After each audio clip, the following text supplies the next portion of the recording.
નમસ્કાર, હું છું આપના સાથે ઈશા દુબે. આપ જોઈ રહ્યા છો જનસાક્ષી ન્યૂઝ.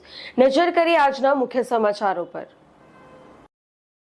આમ તો સમગ્ર રાજ્યમાં વિકાસનું કામો પૂરજોશમાં ચાલી રહ્યા છે, ત્યારે 155 ઓલપાડ વિધાનસભા મત વિસ્તારમાં પૂર્વ મંત્રી અને ઓલપાડના ધારાસભ્ય મુકેશ પટેલના હસ્તે સાંધિયેર ગામે વિવિધ રોડ, રસ્તા, સરકારી સ્કૂલ સહિત આવાસ મળી 510 લાખના વિકાસના કામોનું લોકાર્પણ, ખાતમુહૂર્ત કરવામાં આવ્યું હતું. સાંધિયેર ગામે ફાયર સેફટી સહિતની સુવિધા સાથે આધુનિક સરકારી સ્કૂલનું લોકાર્પણ પૂર્વ વન પર્યાવરણ મંત્રી મુકેશ પટેલના હસ્તે કરાયું હતું. આ લોકાર્પણ કાર્યક્રમમાં સુરત બેઠકના સાંસદ મુકેશ દલાલે હાજરી આપી હતી.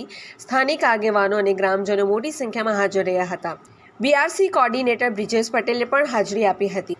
આ લોકાર્પણ પ્રસંગે પૂર્વ મંત્રી મુકેશ પટેલ અને સુરત સાંસદ મુકેશ દલાલે પ્રદેશ 24 ગુજરાતી સાથે વાત કરતા આવું કહ્યું હતું કે કોંગ્રેસ પર આક્ષેપ કરતા માજી મંત્રી મુકેશ પટેલ અને સાંસદ મુકેશ દલાલે મનરેગા યોજનાના ગરીબના હાજરીના પૈસા ખવાઈ જતા હતા, જે યોજનાનું નામ અમે બદલી ગરીબના પૈસા સીધા તેના ખાતામાં મોકલવાનું શરૂ કર્યું છે.